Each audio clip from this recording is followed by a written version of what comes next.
नमस्कार दोस्तों, मेरा नाम प्रदीप है। मैं आज आपको अंडमान निकोबार की सैर कराऊंगा, वहाँ के विषय में बताऊंगा कि आप वहाँ कैसे पहुँचें।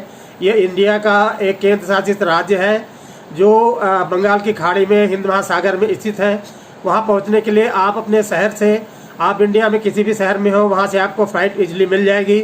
और दूसरा तरीका है, आप वहाँ क्रूज़ से पहुँच सकते हैं जो बंगाल कलकत्ता से और चेन्नई से चलते हैं। उसमें 2-3 दिन लग जाता है, इसलिए बेहतर है कि आप फ़्लाइट से ही जाएं, जिसमें 6-7 हज़ार का किराया आपको आने का और 6-7 हज़ार जाने का पड़ेगा।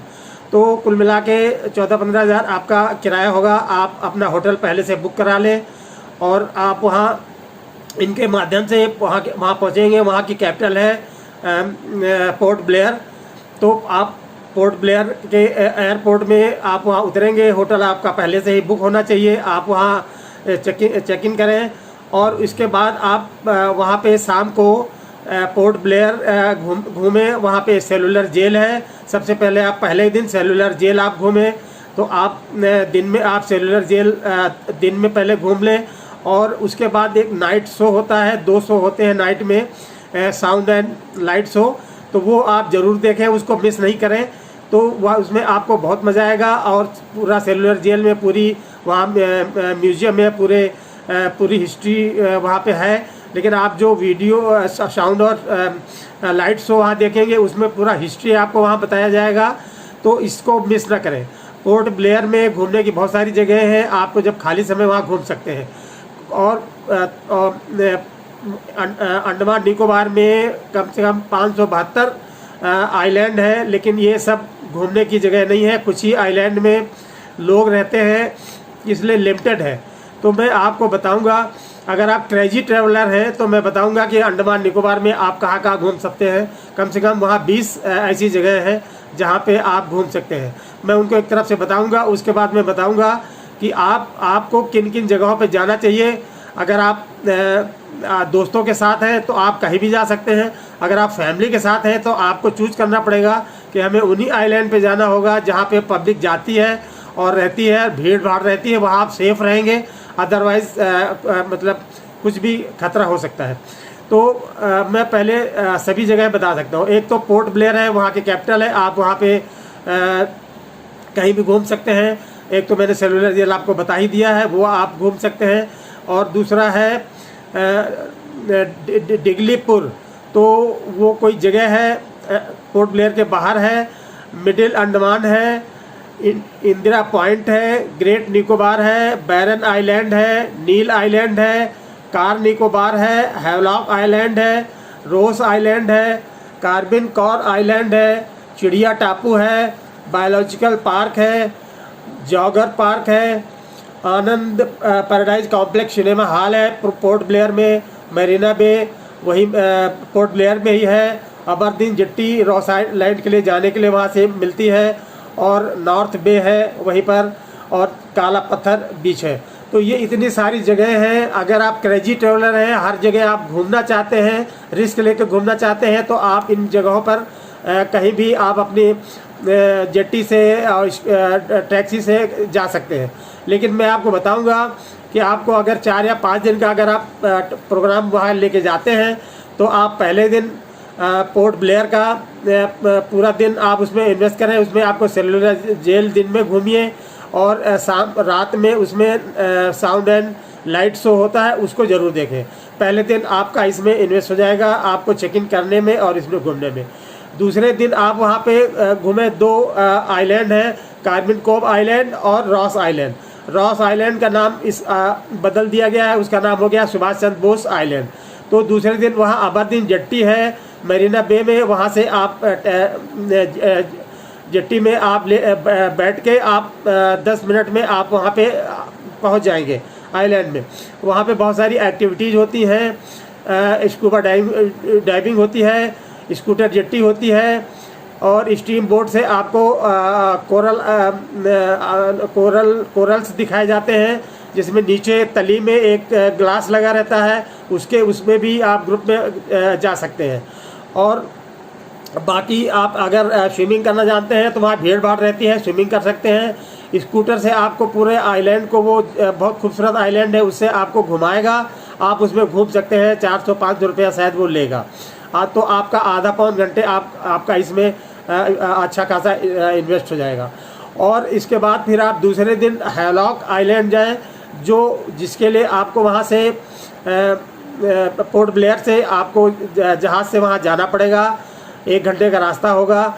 और चूँकि ये हैवलॉक आइलैंड ये मिलिट्री और नेवी के अंडर में है, इसलिए आपके वहाँ पे पूरा, जैसे कि आपको एयरपोर्ट में चेकिंग करना पड़ता है, हर चीज़ की पूरी आपको चेकिंग की जाती है, सामान की चेकिंग होती है। आपका लगेज आपसे ले लिया जाएगा, वो आपको वहाँ मिल जाएगा जब आप हैवलॉक आइलैंड पहुँचेंगे। तो आप वहाँ से दूसरे दिन आप हैवलॉक आइलैंड जाएं।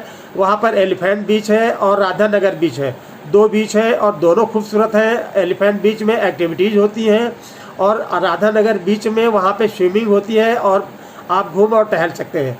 अगर आपको स्विमिंग आती है तो आपको बहुत मज़ा आएगा। और तो ये हैवलॉक आइलैंड में होगा। और तीसरा है नील आइलैंड। तो नील आइलैंड में थोड़ा सा निर्जन है, वहाँ पे लोग बहुत कम जाते हैं, लेकिन अगर आप क्रेजी ट्रेवलर हैं तो आप जा सकते हैं। मैं आपको वहाँ बता दूँ, भरतपुर बीच है, लक्ष्मणपुर बीच है, सीतापुर बीच है, रामपुर बीच है। वहाँ बीचेज बहुत सारे हैं, लेकिन लक्ष्मणपुर बीच बहुत खूबसूरत है, लेकिन वो एक वहाँ से दूर है, हैवलॉक आइलैंड से दूर है, अलग से आपको जाना पड़ेगा। आप अगर आप फैमिली के साथ हैं तो मैं आपको बताऊंगा कि आप वहाँ मत जाइए, क्योंकि बहुत निर्जन है खूबसूरत लेकिन निर्जन है। आपका 4 दिन हैवलॉक बीच में और रोस आइलैंड, कॉर्बिन बीच, तो और सेलुलर जेल, पोर्ट ब्लेयर में, इसमें आपका इन्वेस्ट हो जाएगा। और यही आपके लिए बेहतर होगा, क्योंकि चारों तरफ वहाँ पे आइलैंड ही है, समुद्र ही है। आप देखते देखते आप परेशान हो जाएंगे। आप इन नामों के चक्कर पे मत घूमिए। मैंने आपको 20 जगह बताई है, लेकिन अगर आप घूमना चाहते हैं तो आप स्वतंत्र हैं, लेकिन मैं आपकी सुविधा के अनुसार बताता हूँ। अगर आप फैमिली वाले लोग हैं, थोड़ा एजेड हैं, तो जो आप लिमिटेड मैंने जगह बताई है आप उनमें घूमें। और तो मैंने अपने वीडियो इसमें डाले हुए हैं। अब मैं आपको उस वीडियो में बताऊंगा कि ये कहाँ कहाँ की जगह हैं, तो वो सब मैंने शूट किया हुआ, उसको आगे मैंने लोड किया हुआ, उसको आप देखें। ये मैं हवाई जहाज़ में बैठा हुआ हूँ। ये ट्रिप मैंने दिल्ली से लिया था, seniorcitizenworld.com से। तो मैं इस समय वहाँ पे दिल्ली में हूँ, वहाँ मैं पहुँच गया हूँ। और ये फ़ोटो मेरी जो है, वो मैं जिस होटल पे रुका था वो बिल्कुल एयरपोर्ट के बाहर ही था, पोर्ट ब्लेयर में। तो वहाँ की ये फ़ोटो है। इसके बाद हम लोग दोपहर में घूमने गए वहाँ सेलुलर जेल में। ये सेलुलर जेल की बाहर की फ़ोटो है और ये अंदर की फ़ोटो है, मैंने सेल्फी ली थी। और यहाँ पे देखिए सेलुलर जेल का गेट दिख रहा है। तो ये मेरी वाइफ है। और वहाँ का अंदर का म्यूज़ियम है। म्यूज़ियम में बहुत सारी पीछे वीर सावरकर की फ़ोटो दिख रही है। और म्यूज़ियम आप वहाँ पे घूम सकते हैं, पूरी हिस्ट्री उसमें, आपके पास टाइम हो पूरा इन्वेस्ट कर सकते हैं। या अंदर कभी वह भीड़ बहुत ज़्यादा रहती है। और यहाँ देखिए एक लौ है, ये यहाँ पे पीछे हर समय ये आग जलती रहती है यहाँ पर उन्हीं शहीदों के याद में। तो ये सेलुलर जेल के अंदर का सीन है। तो वहाँ पे लोग घूम रहे हैं। ये मेरी सेल्फी है, वही सेलुलर जेल के अंदर की है। ये दिन के समय पे मैं सेलुलर जेल गया था, तो लाइट बहुत धूप नहीं थी और बहुत अच्छा व्यू था और बड़ा अच्छा लग रहा था, क्योंकि सेलुलर जेल के विषय में पढ़ा बहुत ज़्यादा था। ये फांसी घर है, देखिए इसमें एक और फांसी बगल की 3 लोगों की फांसी एक साथ दी जाती थी। और ये एक फ़ोटो है, देखिए कैसे उनको टॉर्चर किया जाता था। जो कैदी होते थे उनको बांध के और कोड़ों से मारा जाता था, ये उसकी फ़ोटो है। और ये उनको दिन में काम लिया जाता था, तो वहाँ पाम आयल और आयल निकालते थे इससे। तो ये मजदूरों से, वो कैदियों से ये काम लिया जाता था, उनकी फ़ोटो है। तो वहाँ पे इनका डेमोन्स्ट्रेशन किया गया है। तो ये देखिए ओखली है, इसमें उनको किस तरीके से जो है सरसों का तेल निकालना होता था। ये वही की अंदर की ही फ़ोटो है सेलुलर जेल की। यहाँ हमारे साथी जो हमारे ग्रुप में गए हुए थे सीनियर सिटीजन्स, उनकी फ़ोटो है, वो लोग गए हुए थे। और ये अंदर का ही सीन है, सेलुलर जेल के अंदर जो कैदियों से जो काम लिया जाता था, ये वहीं पे डिमॉन्स्ट्रेशन के लिए वहाँ पे बनाया गया है। ये कोड़ा मारते हुए कैदी ही कोड़ा मारते थे। ये किस तरीके से तेल निकालने के लिए वो रॉड चलाना पड़ता था, कैदी चलाते थे, दिन भर उनसे काम लिया जाता था। और ये सेलुलर जेल का व्यू है। सेलुलर जेल के डिफरेंट व्यू है फ़ोटो में। और ये फांसी घर ही है, उसमें एक और मिसिंग है, इसमें एक और 3 फांसी होती थी। ये छत है, जब आप ऊपर चढ़ के जाएंगे ऊपर छत में तो छत से पूरा व्यू पूरा दिखता है। ये ढांचा है जो सेलुलर जेल का है, इसमें 7 बैरक है। ये मॉडल है, वहाँ पे डिमॉन्स्ट्रेशन के लिए रखा गया है। तो ये मॉडल 7 बैरक से और एक बीच में सेंटर से ही आप चढ़ सकते हैं। तो ये सेलुलर जेल के छत का सीन है, जहाँ से समुद्र बिल्कुल दिखाई देता है। कैदी वहाँ से कहीं भाग नहीं सकते थे। तो ये इस तरीके से डिज़ाइन किया गया था। ये सेलुलर जेल के ऊपर का ऊपर से सीन लिया था, मैंने फ़ोटो ली थी। वहाँ पे लोग छत के ऊपर चढ़ के और लोग टहल रहे थे, मैंने सेल्फी ली थी वहीं पे ऊपर छत के ऊपर ही। तो ये सेलुलर जेल के बाहर देखिए समुद्र दिख रहा है, वही सेलुलर जेल, और बिल्कुल समुद्र बिल्कुल जुड़ा हुआ है, पास में है, जिससे कैदी वहाँ से कहीं जा नहीं सकते थे। ये वही छत का है, सेलुलर जेल के छत का ये सीन है। और ये मैंने वहाँ से कुछ फ़ोटो मैंने वहाँ लिया था। ये सेल्फी थी मेरी, वहीं पे छत में ही थी, छत में फ़ोटो मैंने ली थी सेल्फी। ये भी वही सेलुलर जेल के छत का सीन है। ये भी वही सेलुलर जेल के छत का सीन है। ये अंदर का सीन है, 2 बैरक के बीच में है। और ये भी 2 बैरक के बीच में है, जहाँ हम लोग टहल सकते हैं। और बीच में जो लास्ट में दिख रहा है वहाँ से हम चढ़ सकते थे।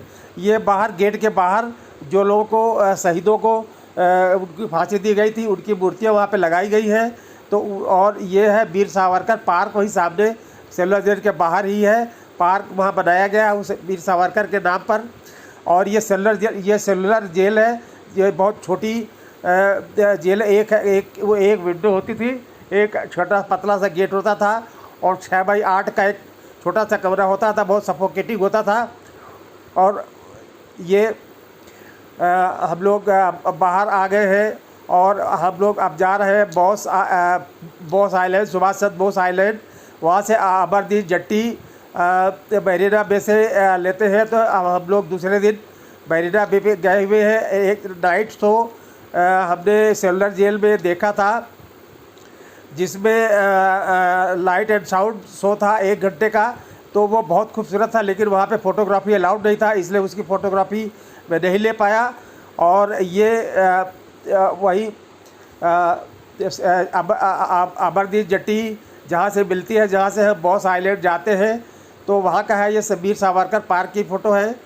और वहाँ पे जिनको शहादत दी गई थी उनकी ये वहाँ पे मूर्ति लगी हुई है, उनके नीचे नाम लिखे हुए हैं। तो ये मैंने अलग अलग लिया था, महावीर सिंह और इसी तरीके से मोहन किशोर, 4-5 लोगों की फ़ोटो वहाँ पे वो मूर्ति लगी हुई है, उनकी मैंने फ़ोटो ली थी। ये मैं वहाँ पे जब बॉस आइलैंड पहुँच गया था, वहाँ मैंने सेल्फी ली थी। मेरी वाइफ है पीछे, और हम लोग वहाँ पे एंजॉय कर रहे थे। और इसके बाद फिर हम लोग वहाँ पर ऑटो से उस हिल पर, बॉस आइलैंड के हिल पर हम लोग गए थे। तो मैंने वहाँ पर ऊपर जाके मैंने फ़ोटो ली थी, उसने 500 रुपया लिया था, और वहाँ पे आधे घंटे में टॉप में पहुँचा दिया था। तो हम लोग वहाँ पे ऊपर फ़ोटो घूम रहे थे, टहल रहे थे। फिर इसके बाद आधे पौन घंटे वहाँ घूमने के बाद मैं नीचे आ गया था। इसमें मैंने एक वीडियो डाला हुआ है, वो लास्ट में आएगा, जिसमें मैंने उसकी पूरी फ़ोटो ली थी रास्ते भर की। तो वो उसमें आपको दिखेगा, मैं उसमें बताऊंगा अभी। और ये वही क्या है, फ़ोटो बॉस आइलैंड के ऊपर का है, टॉप का है, टॉप हिल में मैं हूँ। और ये नेताजी सुभाष चंद्र बोस द्वीप का उसका नाम दिया गया है। पहले इसका नाम रॉस आइलैंड था। और ये मैप है रॉस आइलैंड का कि कहाँ कैसे आप घूमते हैं, लेकिन ऑटो वहाँ मिल जाता है तो वो आराम से वो घुमा देता है आपको। पैदल वहाँ चढ़ने में बहुत परेशानी होगी और तो आप पैदल वहाँ पे न जाए, कोई भी नहीं जाता है। तो ज़्यादातर लोग ऑटो से ही जाते हैं और वो ऊपर आपको ले जाएगा, धीरे धीरे बताते हुए दिखाते हुए ले जाएगा। मैंने इसमें ऑडियो लोड किया हुआ है बाद में, तो वो आप वीडियो जब देखेंगे तो आपको पता चलेगा कि रॉस आइलैंड बहुत खूबसूरत आइलैंड है। वहाँ पे एक्टिविटीज़ बहुत सारी होती है, लेकिन हम लोगों ने एक्टिविटीज़ वहाँ पे एक ही करी थी, वो मैं अभी इसमें फ़ोटो आएगी, मैं उसमें दिखाऊंगा। तो हम लोग ज़्यादातर उसमें घूमने चले गए थे। तो ये फ़ोटो ली गई है।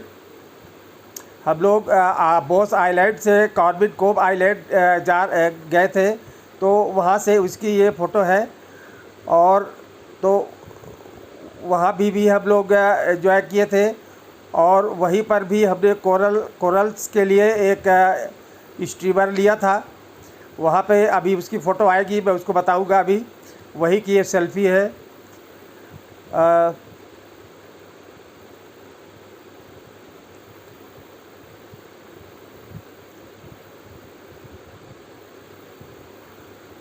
ये हम लोग दूसरे दिन हैवलॉक बीच जब जा रहे थे, तो जिस जहाज़ में हम लोग बैठ के गए थे, ये उसकी फ़ोटो थी। ये बाहर का सीन है सेलुलर जेल का, ये इसके बीच में फ़ोटो आई है।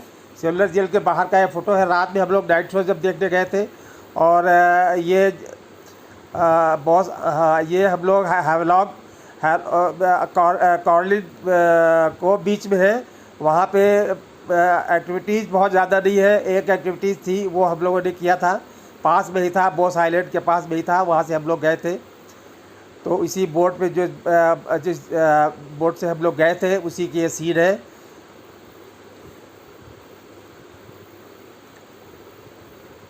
ये हम लोग हैवलॉक बीच जब जा रहे थे, तो बीच उस जहाज़ जिस जहाज़ से गए थे, ये उसकी फ़ोटो थी।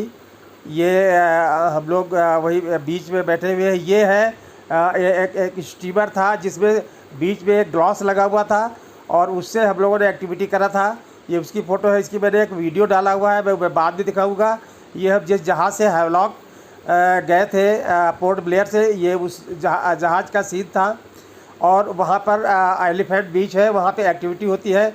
मेरी वाइफ ने और मैंने भी एक्टिविटी करा था। वो 150 रुपया लिया था उसने, और पूरा 10 मिनट का वहाँ पे इसमें स्कूटर जेट्टी से उसने घुमाया था। 150 बहुत ज़्यादा नहीं था, बहुत अच्छी एक्टिविटी थी। और वहाँ पे स्कूबा डाइविंग और स्नॉर्कलिंग भी होती है, लेकिन मैं वो सजेस्ट नहीं करूँगा सीनियर सिटीजन्स के लिए, क्योंकि जो एस्थमेटिक लोग होते हैं उनके लिए ख़तरनाक होता है। और ये कोरल्स वहाँ पे इस तरीके के कोरल्स दिखते हैं। ये कोरल्स आप देख सकते हैं कि कैसे वहाँ पे अगर आप स्कूबा डाइविंग करते हैं तो वहाँ की अंडर वाटर लाइफ आपको कैसे दिखेगी। ये कोरल्स है, और इसका मैंने वीडियो भी डाला हुआ है। बहुत खूबसूरत नज़ारा आता है। तो जिनको कोई एस्थमेटिक प्रॉब्लम्स नहीं है, अस्थमा नहीं है, वो लोग देख सकते हैं। ये लाइव होते हैं कोरल्स, और ये देखिए बिल्कुल मैंने इसमें वीडियो मैंने डाला हुआ है, आप ध्यान से देखिए। डिफरेंट तरीके के ये कोरल्स हैं, तो आपको बहुत मज़ा आएगा। ये कैसे लाइव है। इन्हीं में बूगा जो बनता है, डिफरेंट कलर के जो बूगा बनते हैं, ये इन्हीं कोरल से बनते हैं। तो वहाँ पे छोटी छोटी मछलियाँ भी तैर रही है, और ये कोरल्स भी है। बहुत रंग बिरंगे कोरल्स इसमें दिखाई दे रहे हैं।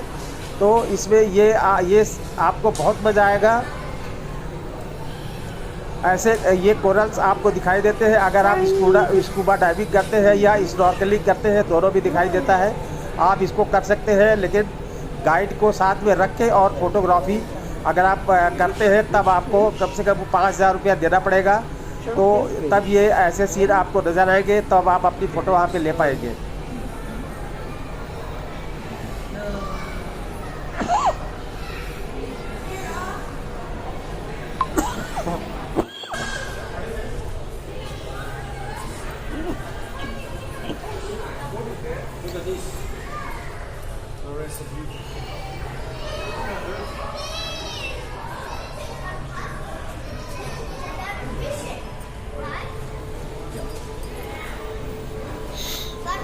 ये कोरल्स ही है, मैंने इनका वीडियो डाला था, आप ध्यान से देखिए, आपको बहुत मज़ा आएगा।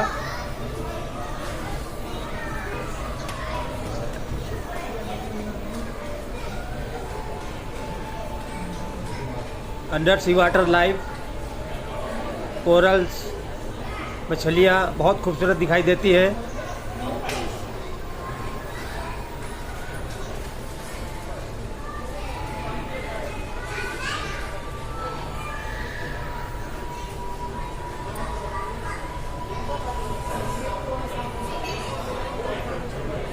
ये कोरल्स ही है, डिफरेंट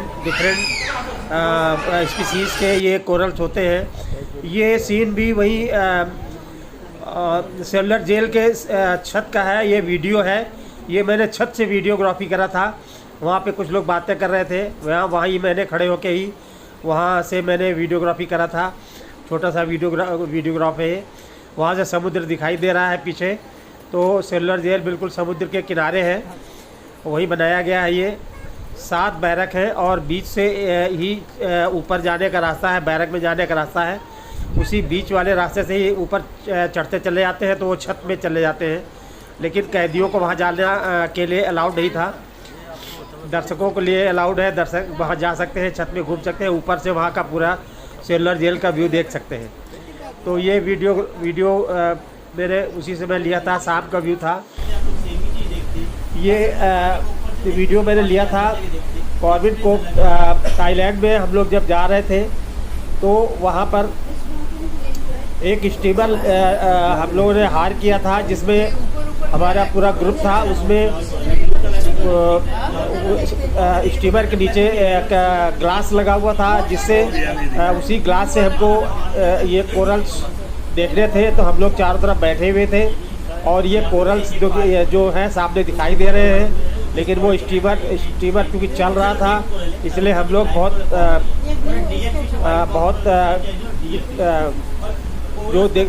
मतलब बहुत स्पष्ट नहीं दिखाई दे रहा था। लेकिन दिखाई दे रहा था कि कोरल्स वहाँ बहुत ज़्यादा थे। और वो ये सब जो दिखाई दे रहे हैं ये कोरल्स हैं। और चूँकि स्टीमर धीरे धीरे चल रहा था, इसलिए हम इसमें बहुत क्लियर आपको नहीं दिखाई देगा। मैंने जो पहले वीडियो दिया था, ये हम लोग बैठे हुए हैं उसी में के चारों तरफ नीचे ग्लास लगा हुआ है। और वो ग्लास से ही हम लोग नीचे देखने के लिए है। ये एक एक्टिविटी है, उसमें कुछ पैसे देने पड़ते हैं, क्योंकि मैं ग्रुप टूर में गया था, इसलिए मुझे मालूम नहीं कितने पैसे उसने लिए। तो आप जा सकते हैं। तो ये मेरी वाइफ है और ये देखिए ये ग्लास के नीचे वहाँ पे कोरल्स दिखाई दे रहे हैं। ये कोरल्स हैं, तो वहाँ बहुत डिफरेंट कोरल्स थे। तो लेकिन वो जो ग्लास का कलर था वो ग्रीन कलर था, तो कोरल्स भी ग्रीन दिखाई दे रहे हैं। लेकिन आप अगर जब स्कूबा डाइविंग करेंगे तो उसमें आपको आपको अलग कलर के दिखाई देंगे। जो मैंने पीछे वीडियो डाला उसमें जैसा दिखाई देते हैं वैसे दिखाई देंगे। तो स्नॉर्कलिंग में और स्कूबा डाइविंग में अगर आप फोटोग्राफी कराते हैं, उसका अलग से लेगा, गाइड जाएगा आपको साथ में और वो वीडियोग्राफी करेगा।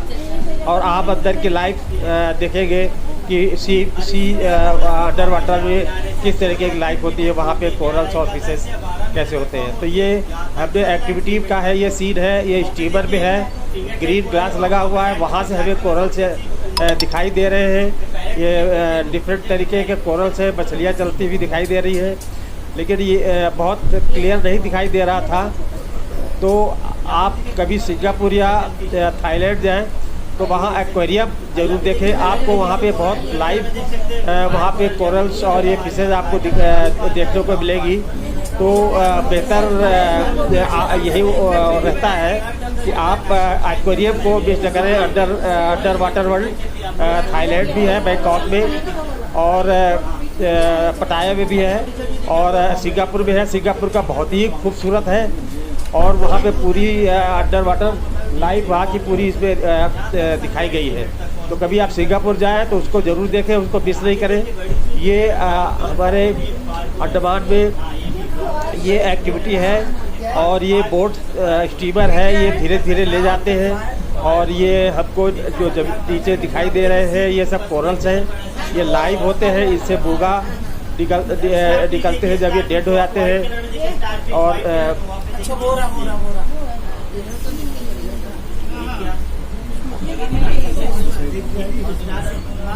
आगे छोटे छोटे बॉल येलो कलर में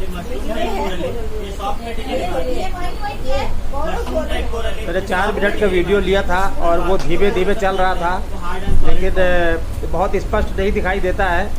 अब आप जाते हैं तो आप इसको, इस एक्टिविटी को आप हटा भी सकते हैं, क्योंकि इसमें बहुत वैसा नहीं दिख रहा है जितना कि आपको एक्वेरियम में दिखता है। तो आप इसको हटा भी सकते हैं, लेकिन हम लोगों ने ग्रुप में ले लिया था तो इसमें हम लोगों ने इसको किया था। लेकिन मुझे तो उतना मज़ा नहीं आया था, क्योंकि उसमें कोरल्स बहुत क्लियर नहीं दिख रहे हैं। बस एक इमेजिनेशन है, हाँ कोरल्स है, लेकिन कोरल की जो लाइफ जो है वो कैसे वो फ्लोट करते हैं, कैसे वो सरवाइव करते हैं वहाँ पे, वो आपको एक्वेरियम में बहुत खूबसूरत तरीके से आपको दिखेगा। तो बेहतर है कि जहाँ मैंने बताया है पटाया में और सिंगापुर में एक्वेरियम मैंने 2 देखे थे, वहाँ पे कोरल्स बहुत ही देखने में मुझे बहुत अच्छा लगा था। सिंगापुर में बहुत ही अच्छा कोरल्स का वहाँ पे एक एक्वेरियम में है और बहुत ही अच्छे लगते हैं।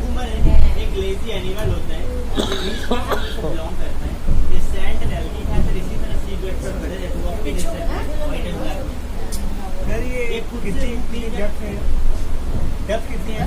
6.2 मीटर, 6.2 मीटर है, 6.2 मीटर है। इसी को ऊपर तक से मूव नहीं करता, देश तक मूव करते हैं और इंडोनेशिया पर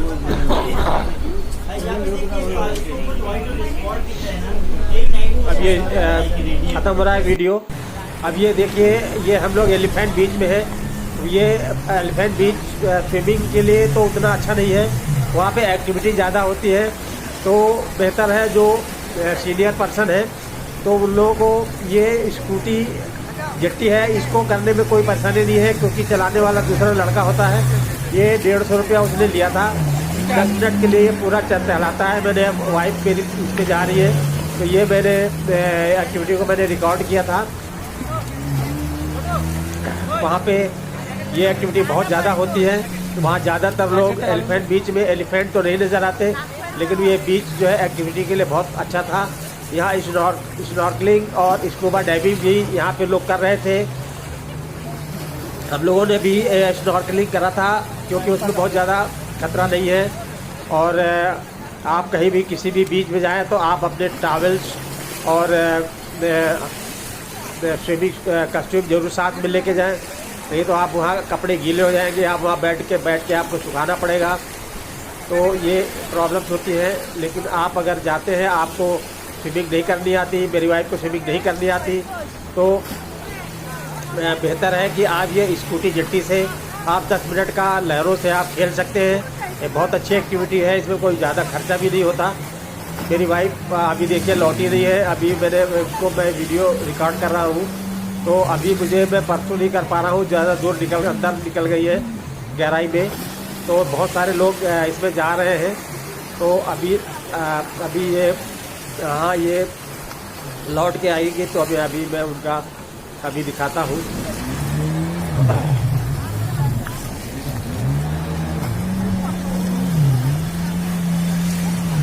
ये है, ये जिसमें जा रही है वो चारों तरफ चक्कर लगाते हैं। बहुत सारे स्कूटी जेट्टी है ऐसे लगाते हैं चक्कर, और बहुत आनंद आता है, खूबसूरत वहाँ पे देखने में बड़ा मज़ा आता है।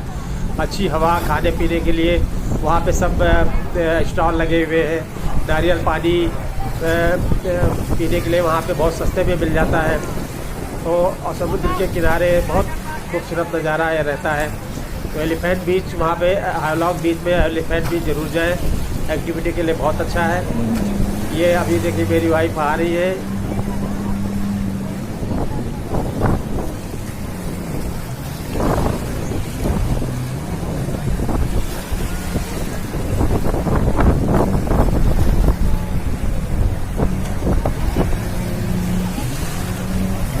लाइफ जैकेट पहना देते हैं, क्योंकि मेरी वाइफ को तैरना नहीं आता था।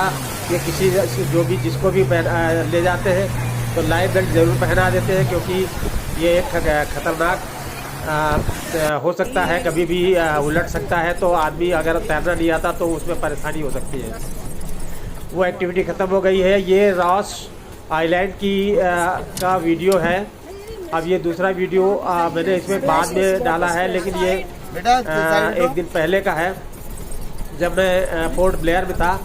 तो ये 7 मिनट का वीडियो है। ये उसमें हम लोग टेम्पो से और हम लोग ऊपर जा रहे हैं, वो हमको टॉप में ले जाएगा धीरे धीरे करके। तो ये पूरे रास्ते का सीन है। मैंने वीडियोग्राफी करी थी, पूरा मैंने रिकॉर्ड किया था इसको, तो वो मैंने इसमें डाला हुआ है। ये रास्ते के सीन है, सब लोग खड़े हुए हैं, अभी तो नीचे ही है, धीरे धीरे करके ऊपर जाएंगे। ये है टेम्पो। देखिए बहुत खूबसूरत टेम्पो, बहुत मजा आता है बैठने में। लिमिटेड सवारियाँ बैठाते हैं, टिकट इसमें लेना पड़ता है। ये सर आपका ब्रिटिशर से पहले राशन स्टोर था, फर्जन अली स्टोर। यहाँ पे टॉप में आपका स्टोर हुआ करता था और बॉटम साइड में रहने के लिए था। जब पहले अंग्रेजों के टाइम पे यहाँ पर अंग्रेज रहते थे और सिक्योरिटी गार्ड रहते थे। ये उनके रहने की जगह थी।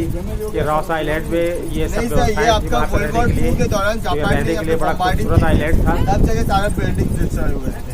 धीरे धीरे करके हम जब टाउन में पहुँचते हैं तो बहुत अच्छा लगता है। मैंने पूरे रास्ते का सीन मैंने लिया था। लेफ्ट साइड में जो प्रिंटिंग प्रेस दिख रहा है आपको, वहाँ पहले दिल्ली टेलीग्राफ न्यूज़पेपर प्रिंट हुआ था और उसके सामने में पावर हाउस है और उसके पीछे में स्विमिंग पूल भी आप देख सकते हैं ब्रिटिशर्स का। वो ब्लैक कलर जो टैंक दिख रहे थे वो वाटर डिस्टिलेशन टैंक है। ये जब अंग्रेजों के टाइम की बनी हुई बिल्डिंग्स अभी भी सलामत है, उनको वैसे ही वैसे रखा गया है। तो ये वहाँ पे खाना बनाने के लिए, रहने के लिए ये सब अलग अलग व्यवस्थाएं। अब वो फोर्ट ब्लेयर में नहीं रहते थे और रहने के लिए ये आइलैंड बहुत सुरक्षित था, बहुत खूबसूरत आइलैंड था। इसलिए वहाँ पे ये लोग अंग्रेज लोग वहीं पे रहते थे। और पोर्ट ब्लेयर वो अलग था, वहाँ से दूर रहते थे क्योंकि वहाँ पे कैदी रहते थे। ये अंग्रेज लोग रहते थे हुआ करता था। तो वो अलग रहते थे, अलग इंजॉय करते थे। हम लोग ऊपर ही जा रहे हैं, धीरे धीरे लोग आराम कर रहे हैं। देखिए इस रास्ते में जो पैदल इस टाइम पे लोग वहाँ बीच में बैठ के आराम कर रहे हैं। जंगल साइड में शैडो मतलब पेड़ों के बीच में रहना पसंद करते हैं। शाम को मिलते हैं जी, शाम दोपहर के बाद जब थोड़ा धूप कम होता है तब निकलते हैं हम लोग।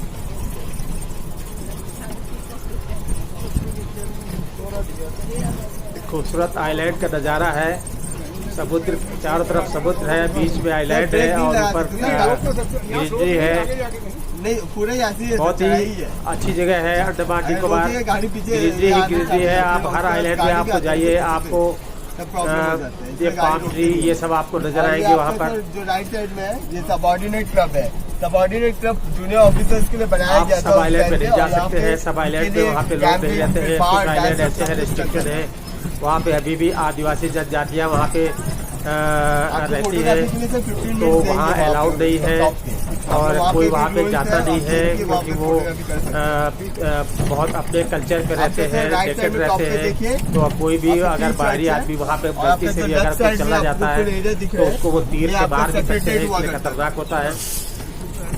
लेकिन वो मिलिट्री के लोग, अगर आप कोई जाना ही चाहता है तो मिलिट्री या नेवी के माध्यम से आप उनसे परमिशन लेके उनके साथ आप वहाँ जा सकते हैं। लेकिन अदरवाइज टूरिस्टों के लिए वहाँ पे अलाउड नहीं है। बहुत खूबसूरत जगह है और इंडिया का ही पार्ट है। बहुत दूर आपको जाने की जरूरत नहीं है। इसमें खर्चा मैं आपको बता रहा हूँ। आप मान के चलिए कि आप चाहे ट्रेवल करें तो आपको पर्सनल ट्रेवल अगर करते हैं तो 35,000 के लगभग आपको 4 दिन 5 दिन की एक्टिविटी आपको यहाँ पे हो जाएगी।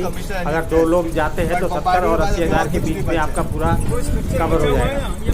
अगर आप ट्रेवल एजेंसी के माध्यम से जाते हैं तो फिर मुझे उनसे लिया था उन्होंने दोनों लोगों का 1,30,000। तो इसमें मेरे 50,000 एक्स्ट्रा खर्च हो गए क्योंकि मुझे अंडमान से पोर्ट ब्लेयर से और जब हैलॉक बीच जाते हैं तो कैसे जाते हैं आइलैंड में जाके तुम्हें टिकट लेना पड़ता है, तो वो सब मुझे मालूम नहीं था कि मैं कैसे करूँगा। इसलिए मैंने CDLworld.com से मैंने अपना टिकट बुक कराया था। तो बहुत सुविधा रहती है। वो बहुत थोड़ा सा पैसा ज़्यादा रहता है लेकिन होटल जो मैंने लिया था वो 15,000 पर डे के हिसाब से था। तो होटल अरेंजमेंट बहुत करते हैं, 2 उनके गाइड रहते हैं उसके साथ में, हमारे साथ में रहते हैं, वही अरेंजमेंट करते हैं, वही ट्रॉली, वही टैक्सी और शेयर बेसिस पे जो टेम्पो होते हैं उसका अरेंजमेंट करते हैं, वही टिकट का अरेंजमेंट करते हैं, वही घुमाते हैं पूरा।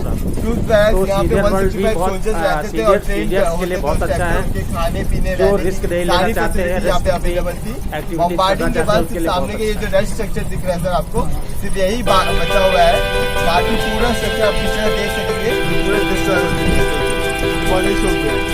और सिर्फ ये रूट जो दिख रहा है सर यही पूरे होल्ड करके रखा है, पूरा स्ट्रक्चर को होल्ड करके रखा है। बट ये सब भी बहुत पहले गिर गया।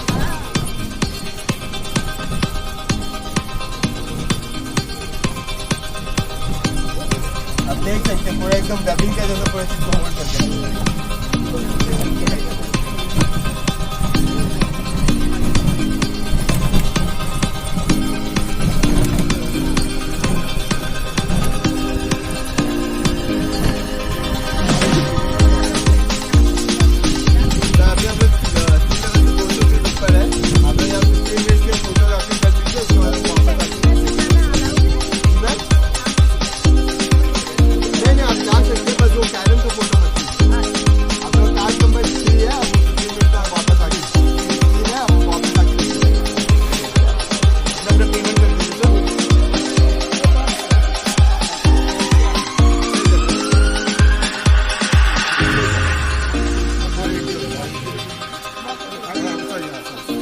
ये लो 2 लोगों का।